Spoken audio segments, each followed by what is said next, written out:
Kenya, a land of beach resorts for sun lovers and game parks for adventure seekers. All in all, the perfect holiday destination.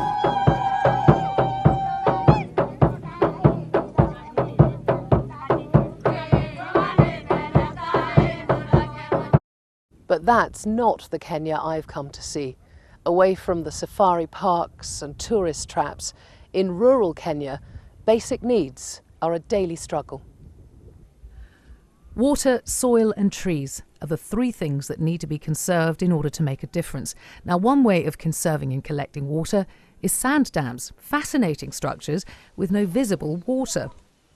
The beauty of sand dams is that you're creating springs, you're not utilising springs.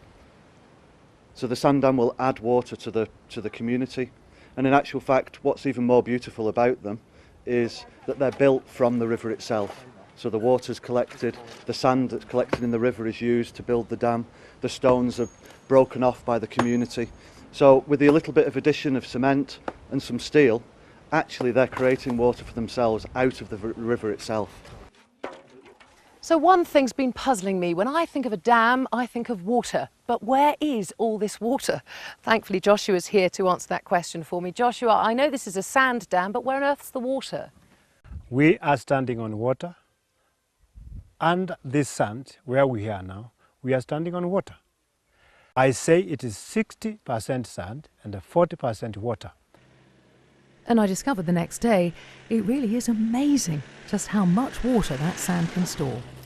We've just walked for about 5 minutes over all of this sand that's been collected behind this dam. Now, it's estimated that 10 million litres of water is captured beneath this sand.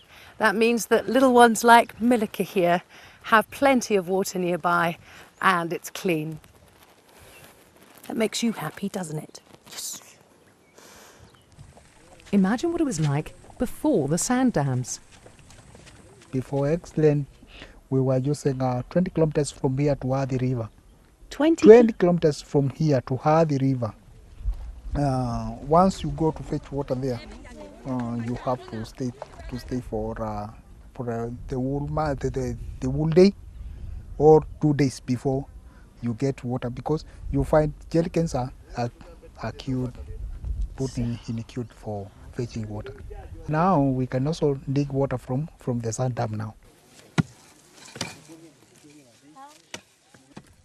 The next phase of development is terracing the land to prevent loss of water and soil during the rains. As part of the deal for a community to get a dam, they need to dig the terraces. It's a big job too. They're usually about 1 metre deep, and it would take one person a whole day to dig a length of just 2 metres. But if 3 communities come together and work together like these have, a terrace like this can be dug in under a day. And the general consensus seems to be they work very well.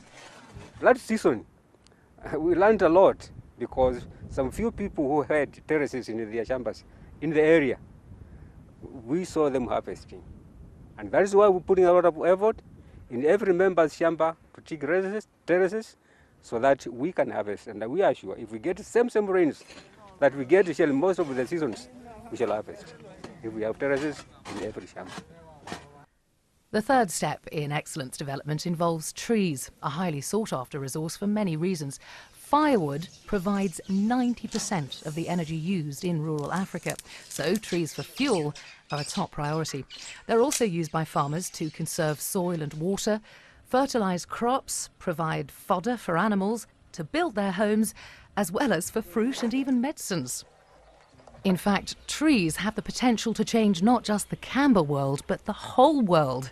Hey, don't just take my word for it. The microclimate here has changed a great deal, and it has changed because of the following reasons. First of all, trees have been planted, and normally this area would have acacia and grass, but the community here over the last 25 years have planted lots of trees. What this has meant is that there's more precipitation because of the arresting the clouds.